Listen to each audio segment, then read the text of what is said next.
Coucou les amis Lolemboré, j'espère que vous allez bien. Moi ça va, faites pas attention à ma tête. Hein? Au naturel brown skin. Donc, j'espère que vous allez bien, que tout va bien, que votre week-end se passe bien, que vous êtes prêts pour le couvre-feu. Moi, bon, ça change rien à ma vie, hein, comme je vous disais. Alors, trêve de bavardage, je viens dans cette vidéo pour vous donner les essentiels en fait. On continue la série en fait, la série pousse cheveux. Donc voilà, on continue sur ce thème-là. Je voulais vous donner, il faut pas commencer, il faut pas quitter du coq à aller à l'âne directement, il faut aussi la procédure en fait. Donc je suis là pour vous apporter ce que moi j'ai fait pour maximiser la pousse de mes cheveux. Donc on va de B à bas. Ce que j'ai fait, c'est ce que je vous dis. Donc dans cette série, c'est le matériel que je vais vous proposer, le matériel à utiliser si tu veux commencer une routine capillaire, en tout cas si tu veux vraiment maximiser ta pousse de cheveux. Dans ça, ce que je vais vous recommander en première position, c'est d'avoir un cahier. Là, j'en ai acheté 4 actions parce que ça faisait un moment que même moi, je ne faisais plus. Vous voyez, je vous montre quelque chose, par exemple, au début de mon aventure capillaire, je les notais sur des papiers comme ça. J'ai perdu plein de papiers. Je notais mes recettes, vous voyez. Là, c'est tout qui est noté là, en fait. J'avais mes objectifs. J'avais mes objectifs et tout. Donc, c'est ce que je vais reprendre. Mais là, je vais le recopier dans un cahier. Et comme ça, j'aurai de la visibilité. J'aurai la visibilité, en fait, sur tout ce qui se passe dans mes cheveux en fait. Donc ce que je vais vous recommander, c'est d'avoir un cahier. Cherchez un cahier spécialement pour vos cheveux. Donc dans ce cahier là, qu'est-ce que vous allez noter? Si vous mesurez vos cheveux par exemple, ce que je compte faire aussi et noter dans le cahier. Je pense que je vais filmer la vidéo. Donc je vais mesurer mes cheveux pour dire on est quel jour aujourd'hui, et le mois prochain ou bien dans 2 mois, dans 3 mois, de combien mes cheveux auront poussé. Donc c'est très important en fait d'avoir une visibilité en fait de ce que tu fais sur tes cheveux. Sinon après tu te lasses facilement, parce que si tu vois pas en fait l'évolution, tu n'as pas de matériel, genre tu prends pas de vidéos ou bien tu fais pas de photos pour réellement voir que voilà tu viens de loin. Bah, tu vas être frustré en fait tout au long de ton aventure. C'est pour ça que je vous recommande d'avoir un carnet, un cahier, en tout cas pour noter vos évolutions, pour noter vos objectifs de longueur, pour noter tout ce qui ne va pas avec vos cheveux. Peut-être que vous avez utilisé un produit qui n'a pas bien agi avec vos cheveux, vous les notez dans le cahier, un cahier spécial pour vos cheveux, pour vos évolutions, et faire aussi des photos en fait, faire des photos. Avant, par exemple, vous allez faire une photo aujourd'hui et vous dites dans 3 mois, je vais faire aussi une photo. Voilà, et là, vous allez vraiment voir la différence entre les 3 mois, en fait, de combien vos cheveux ont poussé. Si vous faites des efforts sans que vous ayez de la visibilité, en fait, sur le long terme, vous allez démotiver. Je sais, je suis passée par là. Donc, c'est pour ça que je vous recommande d'avoir un cahier. Je vous recommande de filmer ou de prendre en photo, en fait, dès que voilà, si vous êtes prêt à vous lancer dans l'objectif en fait. Si vous avez un objectif de longueur en tout cas, je vous recommande d'avoir ça, d'avoir une vidéo, de faire des vidéos par exemple tous les mois ou bien tous les 3 mois où vous mesurez vos cheveux. En tout cas, vous les notez aussi dans un carnet ou dans un cahier comme ça. C'est très important. Donc voilà. Donc le premier, c'est d'avoir un carnet pour vos cheveux, pour noter tout ce qui va pas en fait, tout ce qui va et vos objectifs longueur. Voilà, comme je l'ai dit. En deuxième lieu, c'est d'avoir de bons peignes en fait, des peignes pour bien s'occuper de ses cheveux.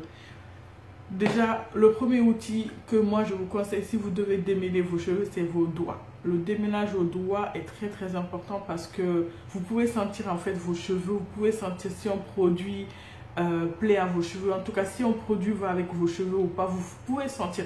Ça vient aussi avec le temps, hein. C'est pas en une fois que vous allez découvrir ça, ça vient avec le temps. Par exemple, moi je vous donne un exemple. Je vais acheter un shampoing qui était formulé pour les cheveux secs et crépus par exemple, et en pharmacie en plus. Je l'ai acheté super cher, c'était au début de mon aventure capillaire, et comme je vais commencer à bien ressentir en fait qu'est-ce que les cheveux faisaient, les produits faisaient à mes cheveux, Du coup, je lui ai mis ce shampoing là sur mes cheveux. Et mes cheveux, quand je lavais mes cheveux, au lieu que mes cheveux soient doux, en tout cas, ils étaient tout crèches et tout, c'était comme ça.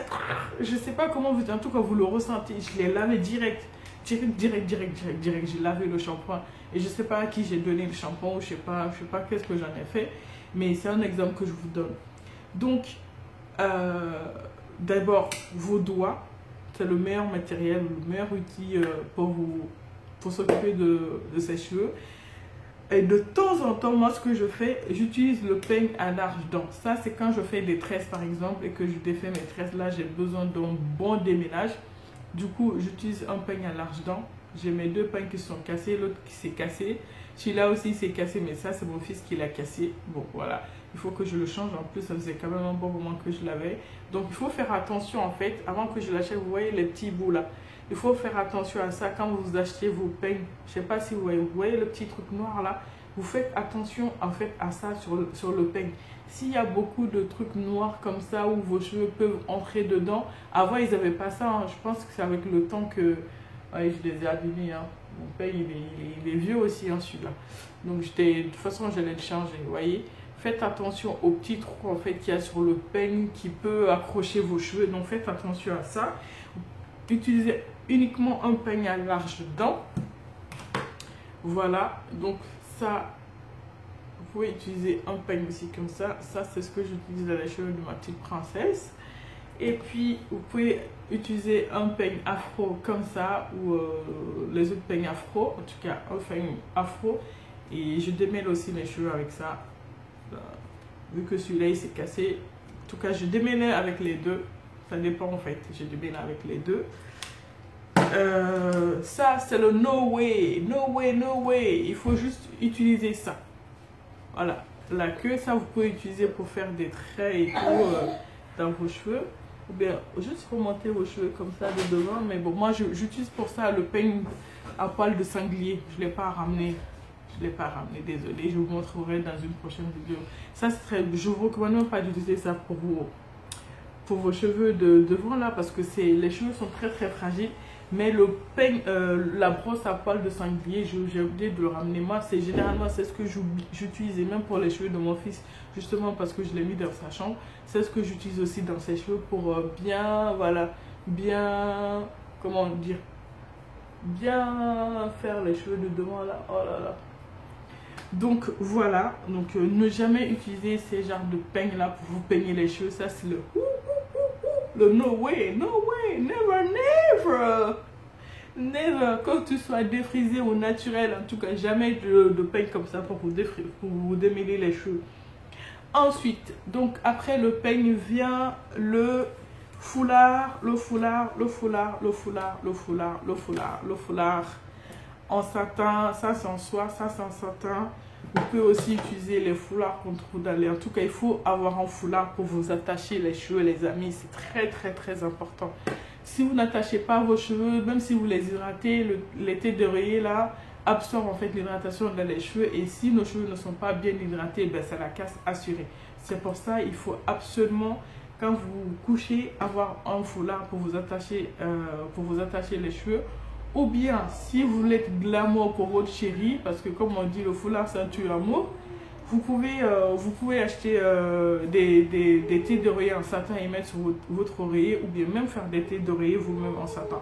Donc, voilà, le plus important c'est ça. Et puis, je vous recommande d'avoir aussi un truc de mettre comme ça pour mesurer vos cheveux. Donc c'est très important. Moi je vais faire une vidéo, je pense que je vais faire une vidéo où je mesure mes cheveux pour ce mois-là, pour mon objectif pour mes 10 ans de naturel. Et je noterai dans mon cahier et je vous dirai aussi, je vous donnerai mes remarques par rapport à ça en tout cas. Donc il faut avoir un mètre comme ça pour mesurer vos cheveux, c'est très très important aussi. Sinon, vous pouvez mesurer vos cheveux par rapport à votre corps. Mais bon, si vous voulez avoir quelque chose... Moi, au début, c'est ce que je faisais. Je mesurais vraiment avec le mètre et avec l'eau sur mon corps. Mais au final, j'ai délaissé le mètre et je mesurais sur mon corps. Mais ça ne donne pas une bonne visibilité, en fait, de quelle longueur tu as exactement, en fait. Tu peux juste voir par rapport à ton corps et tout. Mais bon, voilà. C'est ce que je voulais vous partager dans cette vidéo-là. c'est les trucs, en tout cas pour moi, c'est les essentiels. Après viennent les shampoings, après, mais bon, ça fera l'objet d'une autre vidéo. Mais les plus importants quand tu dois commencer une routine capillaire, que tu sois défrisé, naturel ou bien que tu aies les cheveux colorés, en fait, c'est quand tu es afro, en fait, en gros, moi, c'est ce que je vous recommande d'avoir, en fait. Donc voilà, cette vidéo-là, elle ne va pas durer très très longtemps. Si vous avez des questions, n'hésitez pas à me les poser en commentaire. Et merci à tous mes abonnés, mes anciens abonnés, mes nouveaux abonnés. Et n'oubliez pas de vous abonner aussi, de liker mes vidéos, de les partager et de me donner de la force. Je vous fais de gros bisous et puis j'espère que tout va bien dans votre vie. Et à bientôt dans une prochaine vidéo. Je reviendrai, comme je vous l'ai dit, dans une prochaine vidéo pour mesurer mes cheveux. Si ça vous intéresse, en tout cas, dites-le moi en commentaire. Voilà, c'est tout ce que je voulais vous partager. Est-ce que j'ai autre chose? Ah oui, il faut boire beaucoup d'eau aussi. Ça, je ne sais pas si je vous l'ai dit dans l'ancienne vidéo, dans la dernière vidéo, mais il faut boire beaucoup d'eau. Voilà, moi chez moi, je bois que de l'eau. J'ai pas de boisson en fait. J'ai pas de boisson. Je bois que de l'eau. C'est très très important de s'hydrater de l'intérieur parce que nos cheveux poussent de l'intérieur d'abord. Donc il faut bien manger, il faut bien dormir, il faut avoir une alimentation saine et puis voilà, il faut faire de l'exercice si vous pouvez et tout. Mais déjà boire beaucoup d'eau parce que notre corps est fait d'eau à 60%. Donc l'eau c'est la vie, hein, comme on dit. Buvez beaucoup d'eau et puis voilà. Je vous fais de gros bisous les amis, je ne veux pas que cette vidéo là soit longue. Et puis voilà, donnez-moi de la force, je vous fais de gros bisous. N'hésitez pas à liker la vidéo et à la partager. Et puis à bientôt dans une prochaine vidéo. Ciao, ciao, bisous.